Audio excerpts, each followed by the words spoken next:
We are seeing one additional name of Puja Gurudev every night.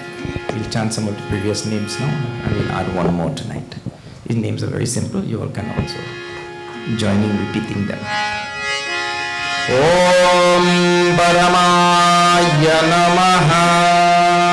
Om Paramaya Namaha. Om Parabrahmane Namaha.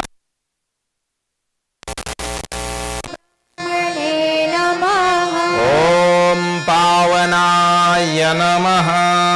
Om Pavanaya Namaha. Om Pavakaya Namaha. Om Pavakaya Namaha. Om Purushottamaya Namaha. Purushottamaya Namaha. Om Prasannatmane Namaha. Om Prasannatmane Namaha. Om Phalasaktirahitaya Namaha. Om Phalasaktirahitaya Namaha. Om Phalasaktirahitaya Namaha. Om Phalasaktirahitaya Namaha. Asakti in Sanskrit means attachment. Asakti. Phala means result. So asakti means attachment and phala means result. So when one is attached to the result, he is called as phalasakti. But here phalasakti phalasakta. Phalasakti rahita. Rahita in Sanskrit means without. Devoid of. That is the exact translation. Devoid of. Free from. Rahita. So he is phalasakti rahita. That means what? Free from attachment to results. We are so attached to results. It's amazing. We don't realize it. But this is one of the most wonderful things about Maya. Maya is, we do the thing and we don't realize that what we are doing is not in line with what is supposed to be done. Maya is a wonderful thing, I tell you. And that person will be totally wrong, but he thinks he's totally right. That's a human being, isn't it? That's an amazing thing. See, I told you this story already, but I must tell you again. Nice story. I like it. One man sitting in a barber shop, and the barber cutting his hair like that. So, when the barber watched through the window like this while cutting his man hair, he see a little fella passing. So he's telling this customer, he said, "You want to see the dumbest kid in the world? Man, he's super dumb." So the customer, he just want to make sure this man is him. So the barber gone by the window and he knocks so. And the kid watch. And he call him. So the kid walk in front and come through the front door. So the barber holding his hand now. A $5 bill in this hand. And 4 quarters in this hand for 25-cent pieces. So he asking the kid now. The barber asking the kid. He say, "You want this 1 or you want this 4?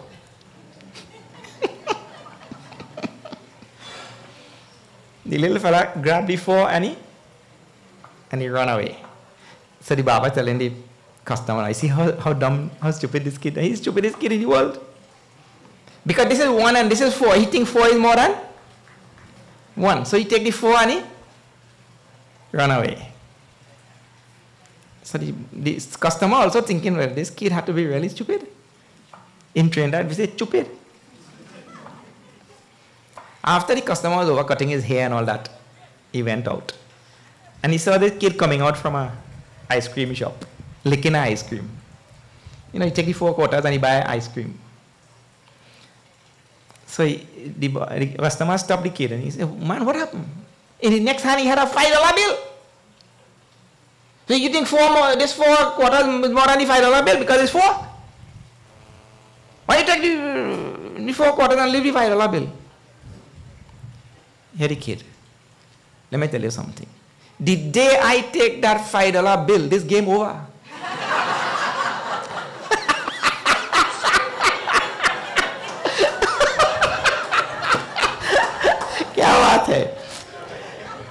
That little fella, he must take that Baba for ice cream for years. Isn't it? And that Baba thinking, this is the dumbest kid in the... When he's the dumbest man in the world. And that Maya. It's a wonderful thing. But let me tell you, why I brought up this whole story is that we are very, very, very, very much attached to the results of our actions. But everybody thinks, no, I'm not attached. He thinks opposite of what really is the case. I'll tell you how, I'll show you. In every single thing in life, we are attached to the results so strongly. That's why we just get vexed. Because when we didn't get a result which we wanted, immediately we get. So the man who gets vexed more often, he more attached to results. Because what? We're doing something, saying something, acting in a certain way, and I expect some results, right? When I say something, when I demand something, when all those times, I am actually expecting some result. And when I don't get the result, immediately I get vexed. And who vexed lost? But every time we get angry, is an instant when we were expecting some result and we were attached to the result and the result did not materialize in the way we wanted it to materialize. For example, when I come to this satsang, I tell my wife, I just give an example. You see what I mean? See, I just give a nice example, you know. I tell my wife, you go and sit in the front row and keep a seat from a day, right? Because when that Swami said the joke, I want to hear it first. So you go in the front row and keep a seat from a day. When your comedy is at satsang now, your wife sit down in the back and the front row full. Now, you had said something. You had said something there and you wanted the result of that thing to materialize. But when you come there, no result. Man, he get vexed. He hear nothing with the Swami say after that. Because he red vexed. Eh? He face and he get red. When he end too, he stand up for no arti and he sit down. He's so vexed through the whole satsang. When they change channel, he me no channel, nothing, don't get me no food too. And you're only waiting to go home now. When he reach home to give the wife, she said, because in satsang he can't say nothing there, you know. Because he's afraid in the next life he will become a snake, you know. So in satsang at least he has say. Now see this thing. Phalasakti means it's so attached to the result of the action. I see our Gurudev will call it Phalasakti Rahita. One who is totally... See, I do the action, I tell, you know, my wife or my daughter, who I tell, oh, you know, keep a seat in front. I did what I was supposed to do. After that, whether it materialized, doesn't materialize, what you could do now? Totally detached from that result. What will happen? Huh? This thing I tell you, see, our Gurudev will collect all of us from all over the world and he'll sit on the ashram there and he'll teach. Right? So, he can't be attached to any result. Suppose he insists that we learn and we didn't learn. What will happen to him? I learned this one, if I didn't learn any other thing, I learned this one from Gurudev. You know. 18 years I teach in this Gita. In Trinidad, I'm talking about. 18 years. If I was attached to the result,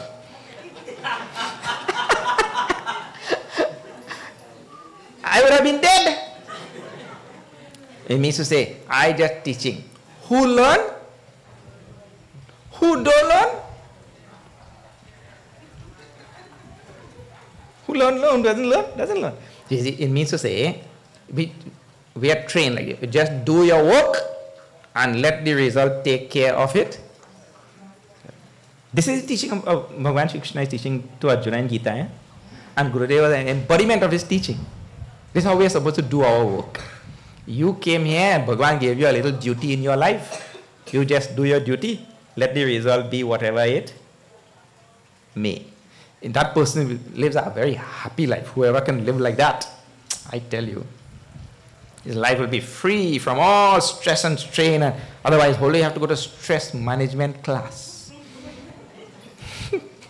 These days have stress management classes and all that kind of thing. People go in and do yoga. People are going to do yoga. What? To manage stress. And I saw one fellow yesterday sent me a text or something. Here is the text. Dear stress, let us break up.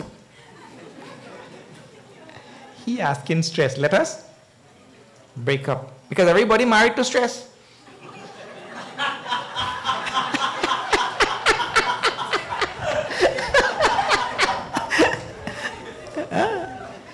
See, look here now.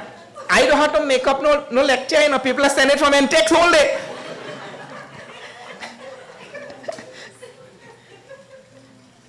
Whole day, I tell you. Oh, it's wonderful. Now, if you are joining us tonight for the first time, we are seeing Srimad Bhagavad Gita and we have reached chapter 10. Coming down to the end of chapter 10. Are we ahead of schedule or behind schedule? Huh? Behind? Ahead? We're good. Because we have to finish on 8th of May, right? And we now chapter 10 finishing today. So 11 to 18. There's 8 chapters. 8 chapters have to finish. Yeah, we're going to make it. What make it? I could finish the 8 in 1 week.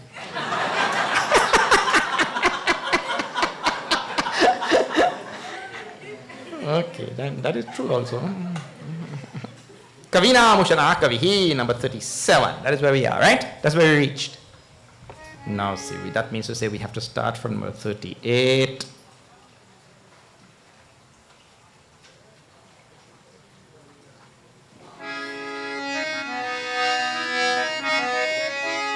Shri Krishna Sharanam Mama, Shri Krishna Sharanam Mama, Shri Krishna Sharanam Mama, Shri Krishna Sharanam Mama, Shri Krishna Sharanam Mama, Shri Krishna Sharanam Mama, Shri Krishna Sharanam Mama, Shri Krishna Sharanam Mama, Dando Damayatasmi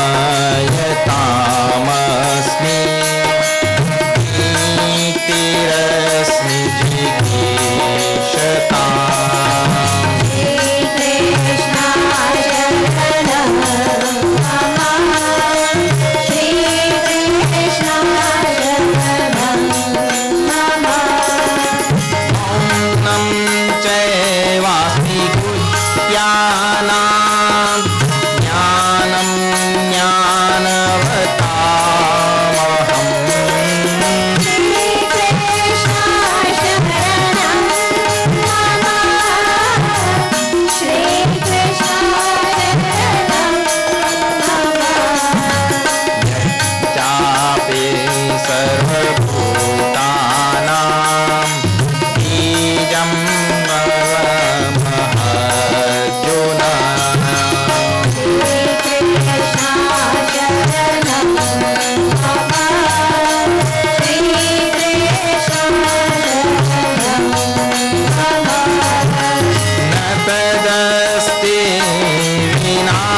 सत्वं श्रीमदूर्जितमेव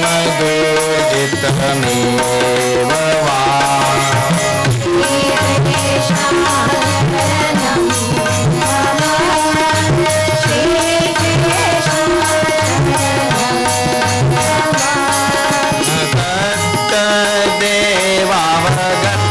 तत्तदेवावगच्छत्वं मम तेजोंश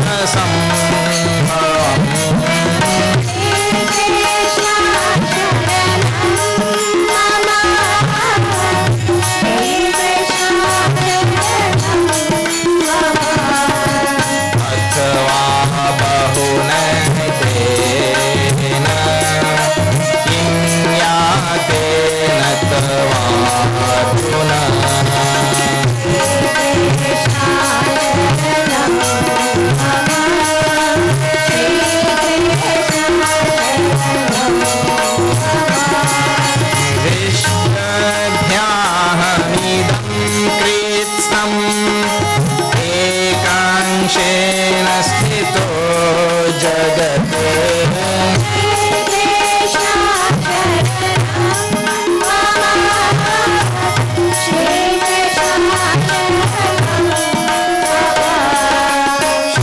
श्रीकृष्ण शरणं मम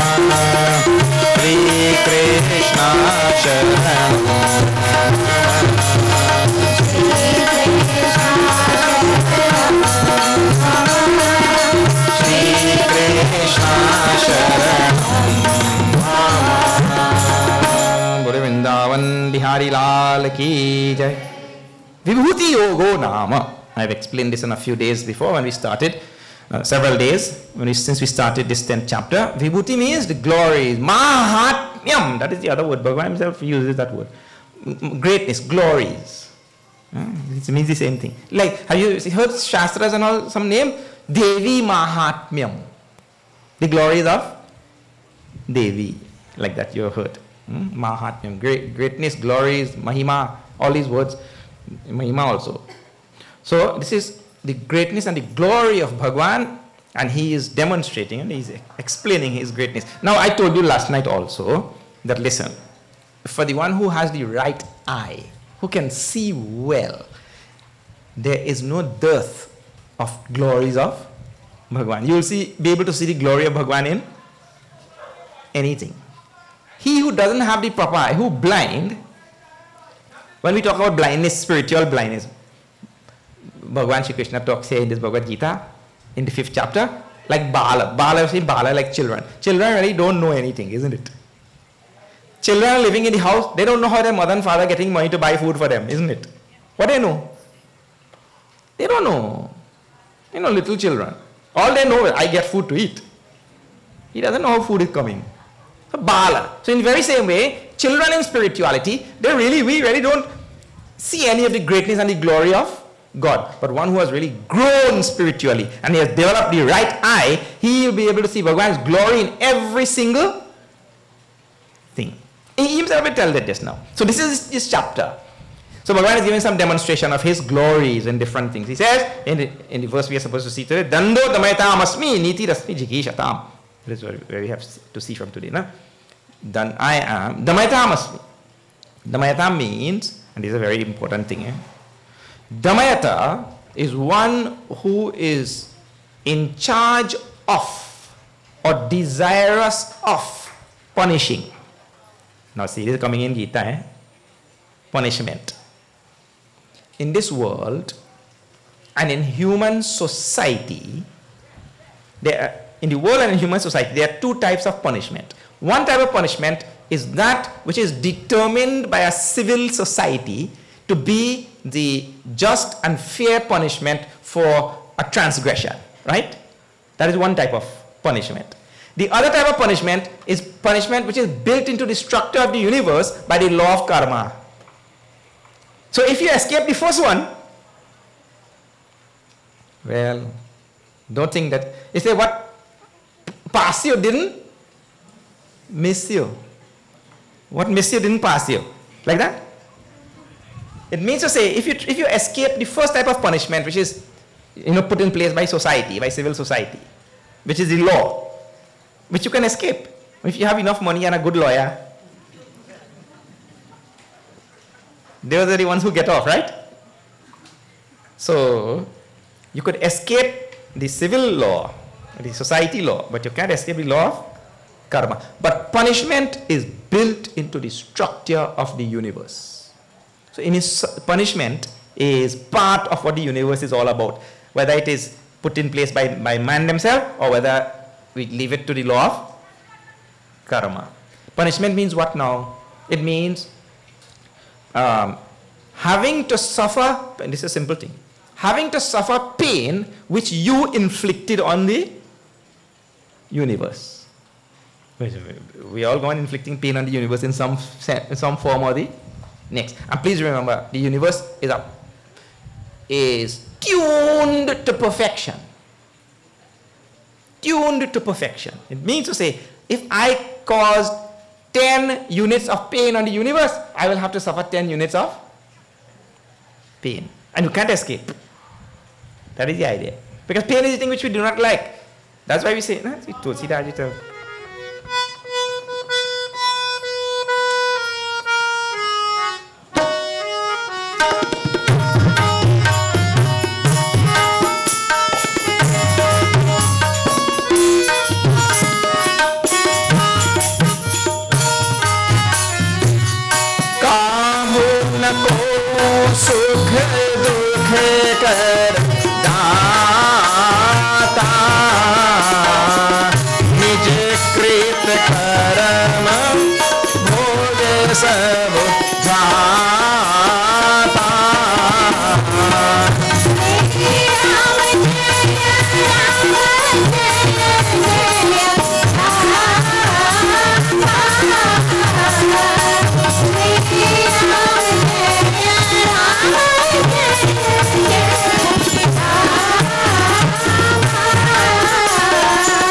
so tas phalu chakha. Means as we sow, it means whatever, so that goes for the positive things also. Whatever positive things I give unto the universe, that also I receive. But whatever negative things I give unto the universe, that also I receive.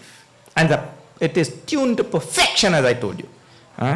So there is a built-in, innate, intrinsic law of punishment that is called Damayata.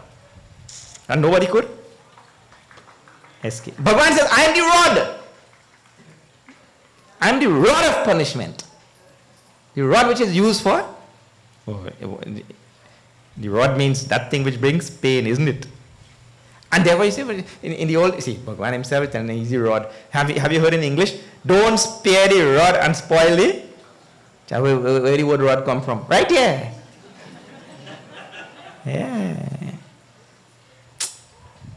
I'm over the last 1 month, month and a half, 2 months, I've been telling so many phrases that all originate from Gita only. And they've come down to, and this is thousands and thousands of years old. They've been coming down in English language, taken and translated only, and claimed to be original. Blatant plagiarism meeting. Maunam jayavasmi. Niti rasmi jigishata. Niti rasmi jigishata. Jigishata means those people who are desirous of conquering. And these are nice and wonderful directive for those who are desirous of conquering. If you are desirous of conquering, the niti, the policy that you are going to institute, the policy you are going to share with society, that policy should be Niti. Niti means it should be virtuous.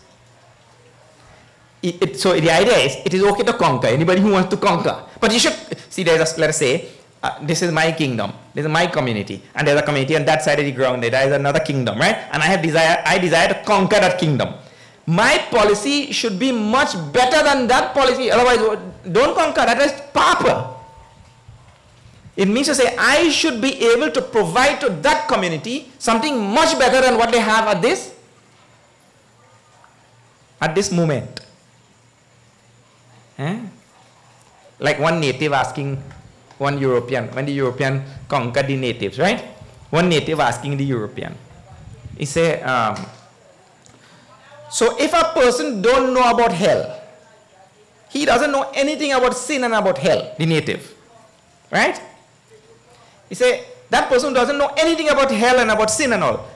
He'll go to hell. The European said, no, he will not go to hell. He said, then why did you tell me about hell then? I didn't know nothing about hell and sin. Wait, why you tell me? I mean, I wouldn't go to hell? Now you tell me and you're going to make me go to hell. That is an amazing thing. One drunk man see a priest on the road. Drunk man see a priest on the road. He said, where in hell have I seen you?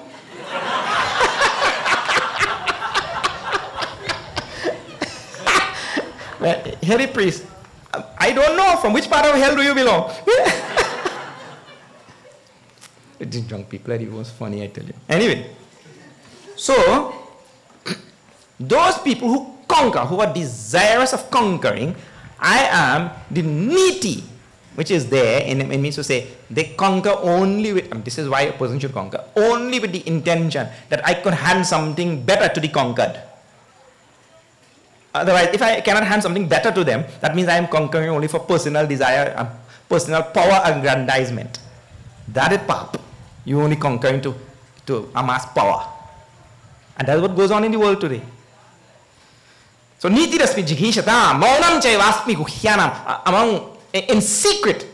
In secret, I am silence. That is it. Silence is the very essence of secret. A person who can't keep silent, don't tell him no secret. Because you wouldn't done the statement and he don't tell. He don't tell somebody. And you know, in this world, anytime you want somebody to tell everybody something, tell them it's a secret. Don't tell nobody this thing, it is a secret. When you want news to spread now, just tell them it's a secret. This is the most wonderful thing. Maunam chaivasmi kuhyanam. I am silence in the element of secret. Which means without me, there is no such thing as secret. One dog telling a next dog. He said, I the police dog, you know. The other dog, what police dog? You looking like an ordinary pothong to me? He said, no, I am the secret service.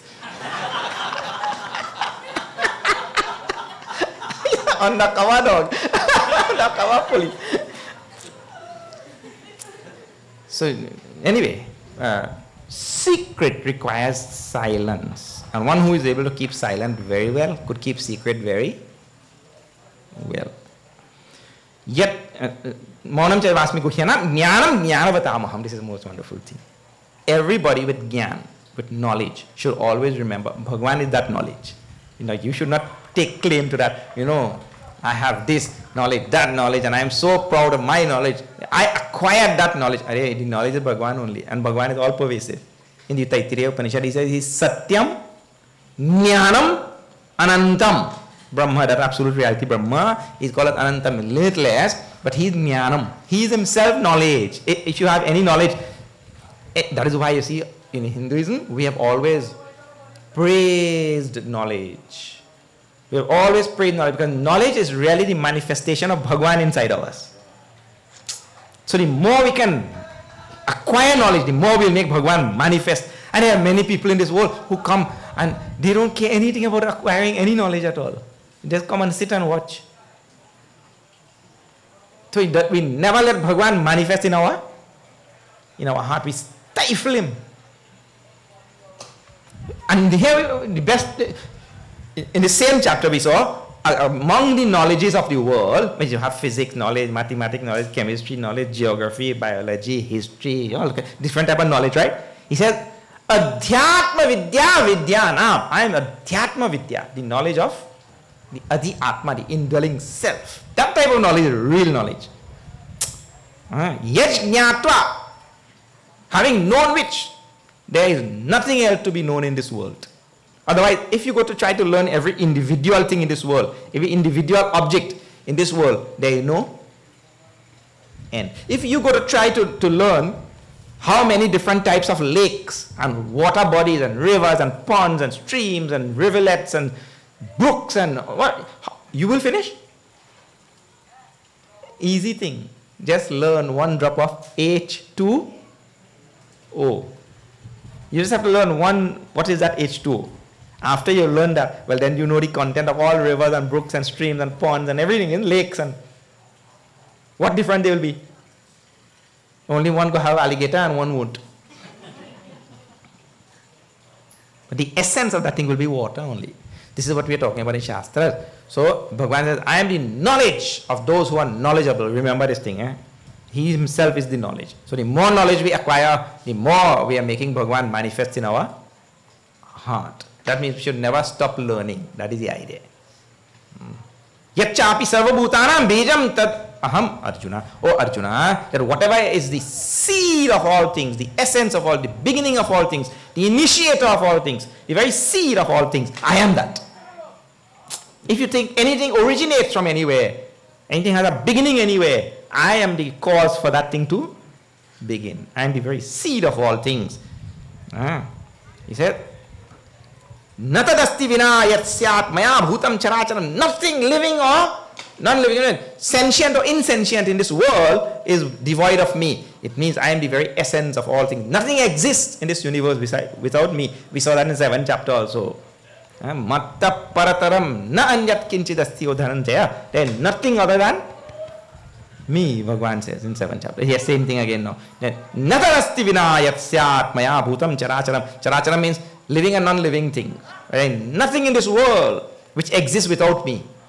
I mean, he is the very essence of all things. Just like H2O is the essence of all water bodies in the universe, in the world. So, Bhagavan is the essence of all things which we can experience. Wherever the mind can go and all the senses can go, Bhagavan is everything which you see. Nantosmyo divyana vibhutinam parantapa. And oh Parantapa Arjuna, there is no end to my vibhutis. I am telling you these few vibhutis in 10th chapter, few little things I am telling, but there is no end to my glory, to my greatness, to my mahatmyam, to my mahima. There is no end. There is nowhere we could look or think where Bhagavan's glory will not be. Let me tell you something. When you're looking or you're thinking, the ability to look or think, that is Bhagavan's glory also. You know how to invent looking and thinking? We give you all the elements, space, air, fire, water, earth, all of them there. Now take them, make eye, let me see. And how that is an amazing thing. No science could yet figure out how the eye sees, or why the eye sees. I was telling you last night now. He said he know how the radio working, but he don't know why. The inventor. He know how, but he doesn't know why. All why is left for Bhagavan. You see? Nantaha asti mama divyanam vibhutinam parantapa. There is no end to my divine glories. It spreads limitlessly on every side. You could think infinitely on all sides. My glories. No end. Eshatu deshata proktaha vibhute vistaro maya. But just, uddeshataha, just by illustration, I have given a few. By illustration, I have just given a few of my glories, I have told. When you see something great, when you see a great sage, muninam apyaham vyasaha, when you see somebody like Vyas, Among Munis, I am Vyasa himself. When you see a great sage like Vyasa, because of my greatness, only Vyasa is Vyasa. Whatever great thing you see in this world, when you see a great archer like Dhananjaya, Pandavanam, Dhananjaya, among the Pandavas, I am Arjuna.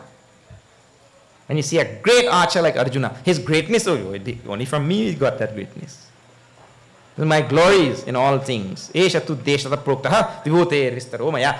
So, I just given a few illustrations of my greatness. Yatyat vibhuti mat sattvam shrimadurjitam eva va tattadeva abhagachatvam mama tejom shasambhavam.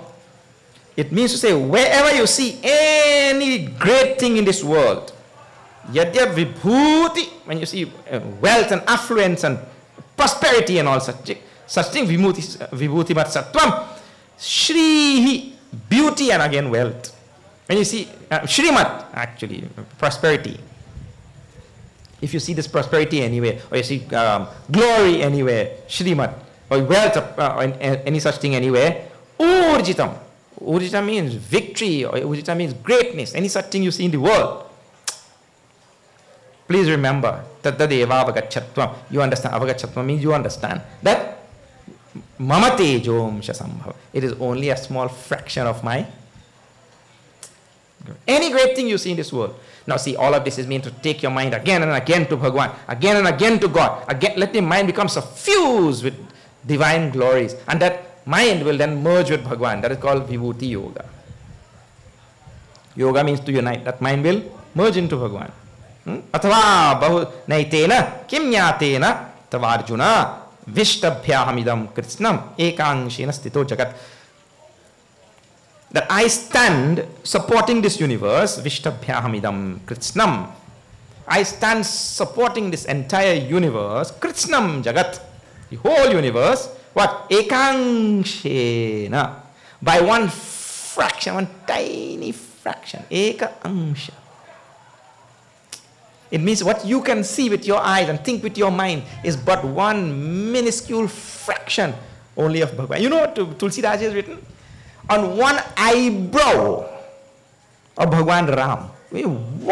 Which is eyebrow? This one or this one? One eyelash. On one eyelash of Bhagwan.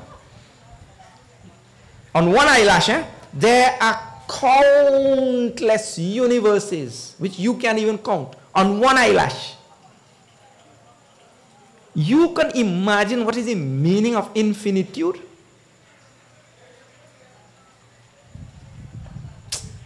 So, he said, Ekanshina, one speck of my glory, what you can experience and see in this world. It means, where is this world and where is my glory? What to go on telling you, my dear Arjuna? Why to go on? Your mind will not be able to comprehend. Well, little mind in an infinite universe, what it will comprehend? Therefore, in our Shastra, we have to go beyond the mind, go beyond the gunas, go kalatita, beyond gunatita, go beyond all things. You have to transcend the mind also.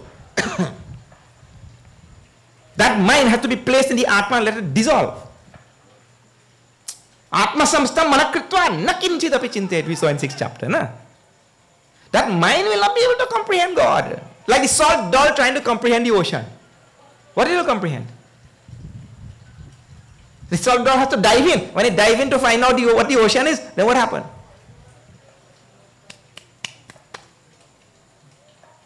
Not lost, but dissolved. Present, but irretrievable. This is Vibhuti of Bhagwan, chapter 10, Vibhuti Yogo Nama. Om Tat Saditi Shrimad Bhagavad Gita Su Upanishatsu Brahma Vidyayam Yoga Shastra Shri Krishna Arjuna Samvade. Vibhuti Yogo Nama Dashamaha Adhyayaha. It is the 10th chapter called as Vibhuti Yoga. By studying, contemplating, reflecting, pondering, masticating, ruminating constantly on the glories of Bhagwan, one merges with Bhagwan. In Bhakti Marg, please remember from 7 to 12 is still Bhakti Marg. In Bhakti Marg, this is the most wonderful thing. Also, This is merged with a very important thing in the 8th chapter and in Bhakti Marg in general, that is chanting the name of Bhagwan. Like that we'll go on remembering him and the mind will keep coming back to the Lord constantly. That is very, very important thing. We'll spend 2 minutes. Jai Jai Radha Raman Hari Bol. Jai Jai Radha Raman Hari Bol.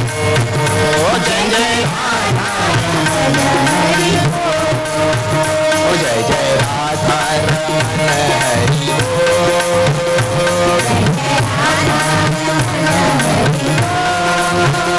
Jai Jai Radha Raman Hari Bol.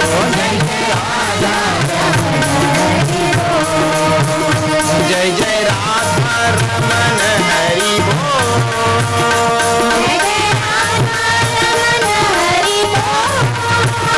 Hari Bol, Hari Bol, Hari Bol, Hari Bol.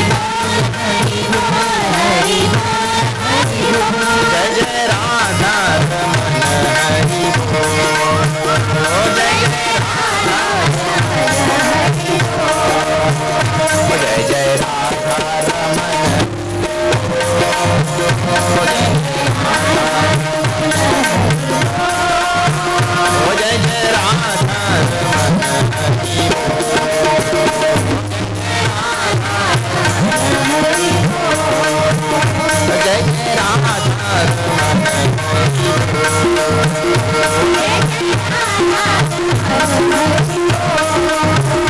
Jai Jai Radha Raman Jai Jai Radha Raman Hari Jai Jai Radha Raman Jai Jai Radha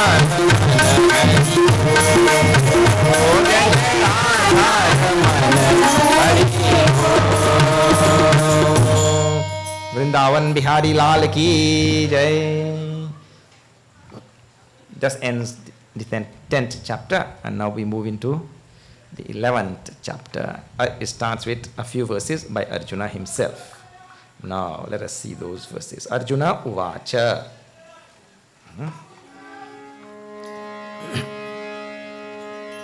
Vishwarupa Darshana Yogo Nama it is called.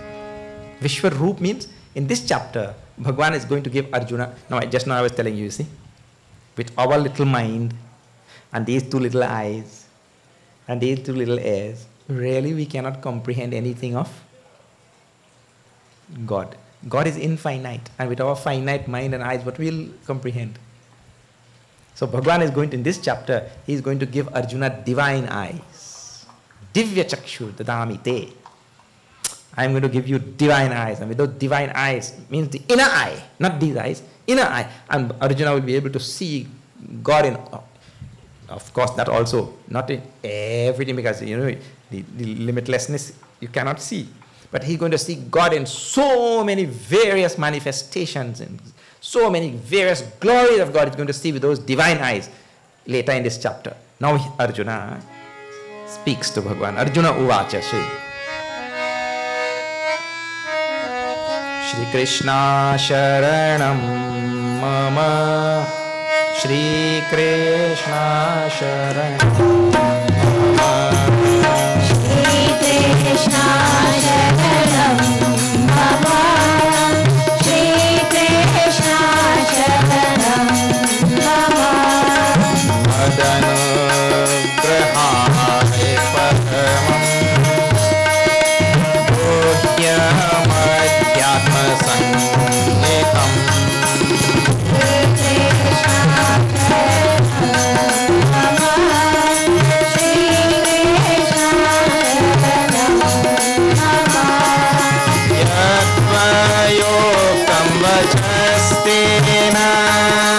Mohoyam vigato mama.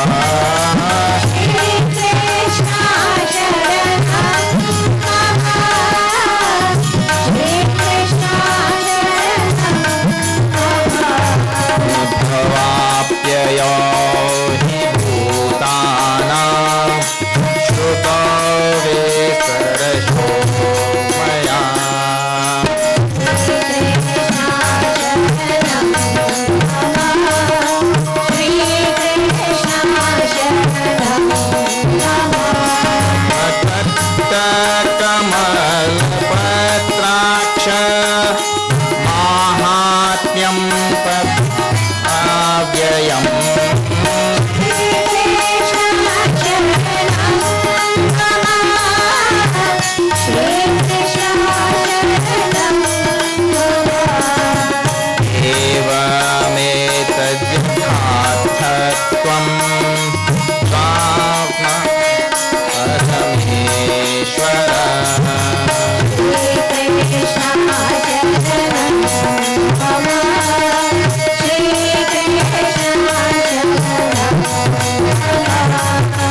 Evametadyatham Atmanam Parameshwara.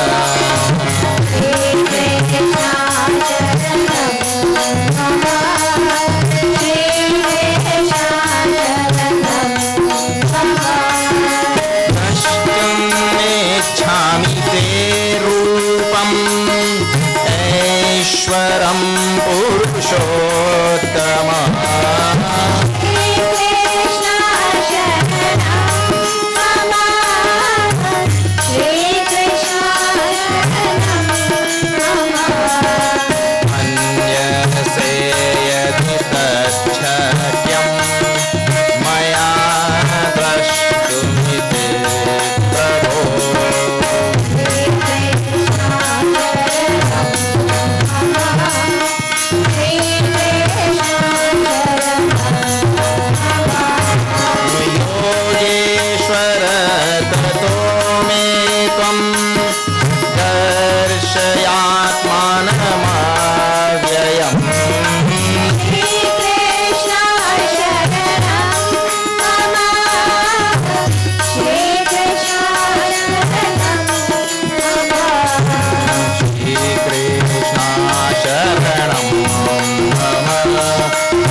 Bihari Lal ki jai.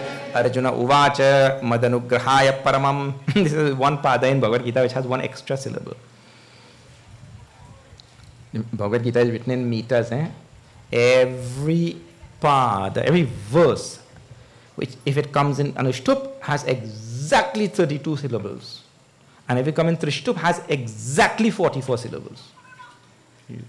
The Gita is written like that. All these Shastras are written like that. They are written in meters. And the number of syllables in a line will be exact. Do you know what a feat it is of the Rishis to write and to capture history and philosophy and psychology and metaphysics and everything, and also to do it in meter? It's unimaginable. We write in prose and we can't capture nothing. When we don't write, nobody knows we write. This crapo, what do you call that? Cockroach? Crapo foot. When you're done right, isn't it? One lady, she husband in the army, he going to fight somewhere. So he write she a letter. When she watch, so she can't recognize nothing where he write there. So she remember, them pharmacists and them.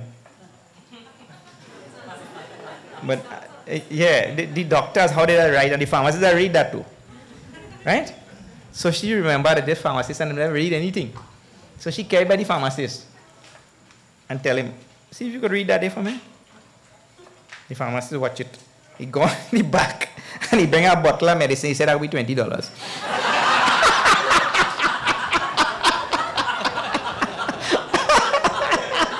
Okay, writing is that.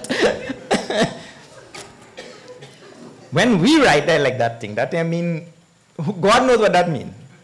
Well, when our rishis, and see Bhagavan himself, Ved Vyasji is actually documenting this in this verse. Shloka, it is called shloka.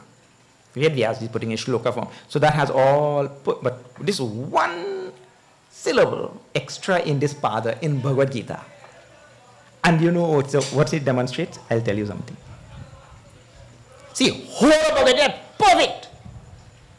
One pada out of 700 verses, multiplied by 4, for 2,800 padas. One pada has an extra syllable. And it shows a very wonderful, let me tell you what it shows now.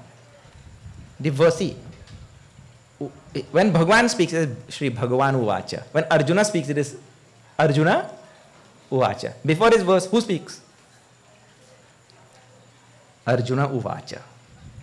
So the extra pada is coming from the mouth of Arjuna.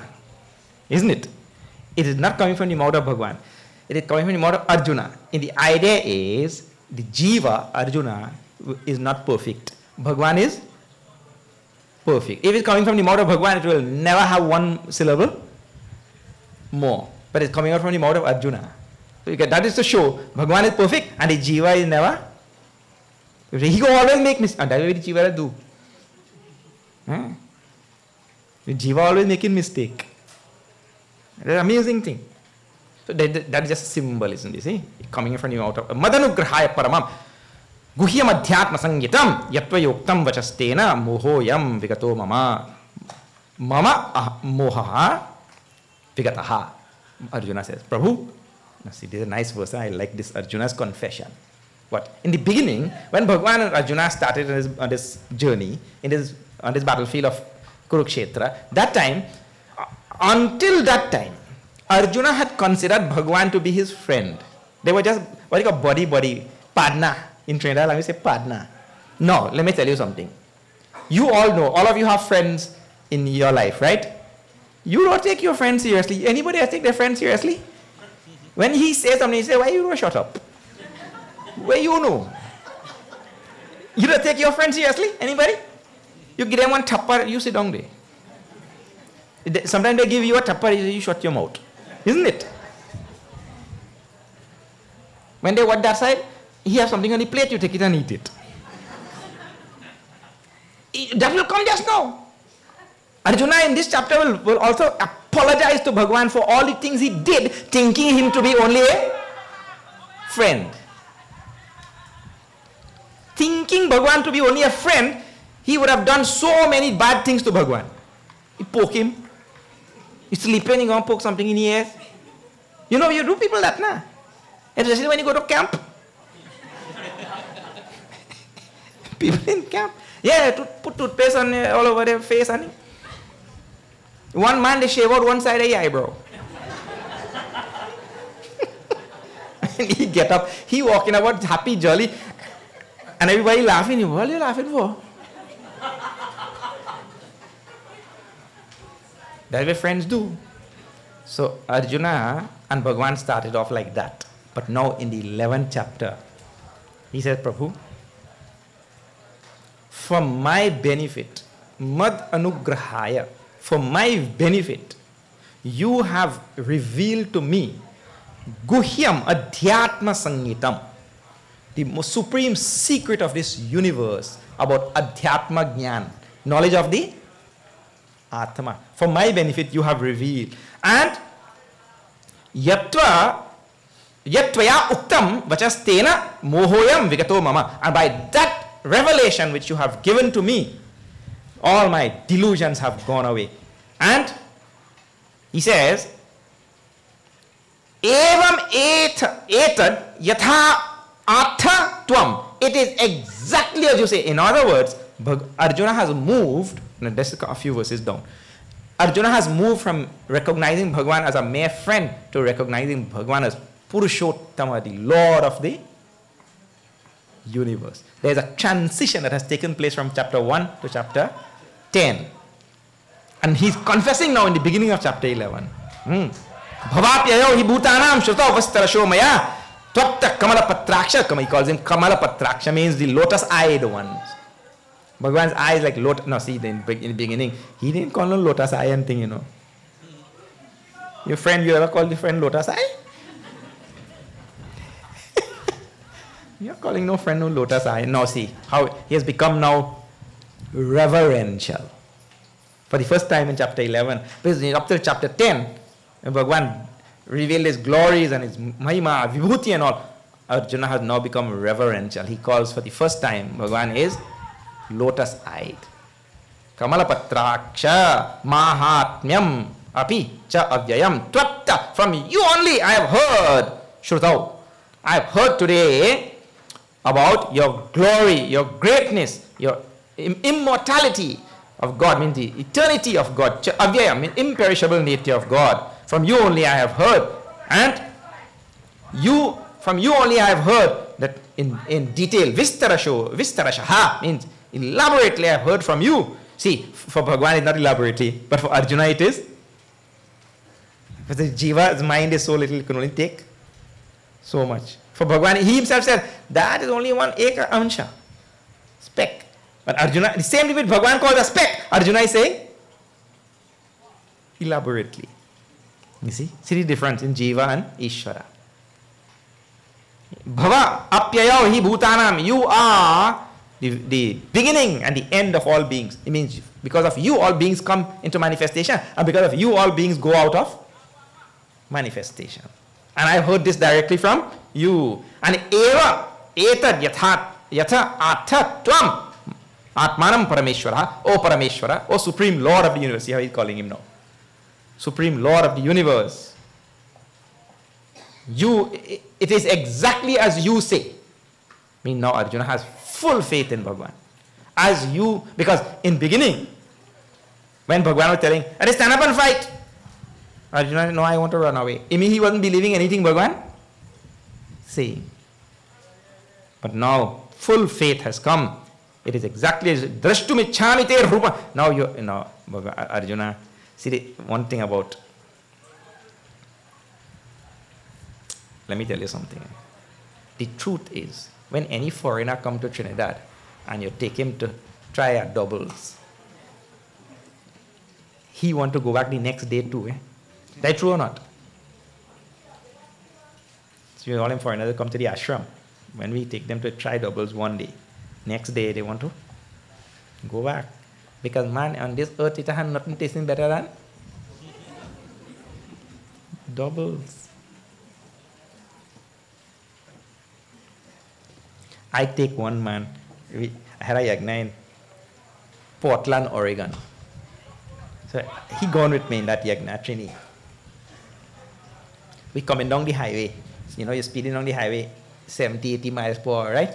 And then you pull into one of the localities where now we have schools and have residential area and all that kind of, you can't drive hard. You can't drive fast, you have to slow down. So there's a big sign there. Once you pull off the highway and you pull into that residential area, there's a big sign. Fine doubles. When Trini see that, he said, look boy, here you have doubles too? And fine doubles? That means he said he's speeding fine doubles, eh? Because on the highway, if you get a ticket for $40, then you get the same ticket there, it's going to be $80. The speeding fine doubles. He said, look at him, nice doubles here, boy.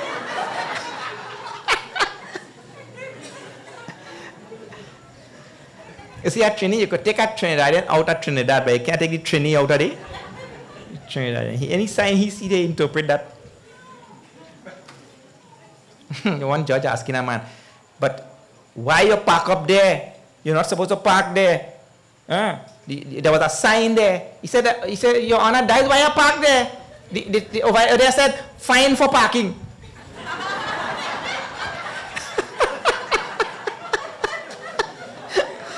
That's exactly why I park up there. The sign said fine for parking. Anyway, so Arjuna experienced bliss from Bhagavan telling about his glories, right? Arjuna experienced bliss from Bhagavan telling all about his glories. Now, when you experience that bliss of that thing, you want to go back?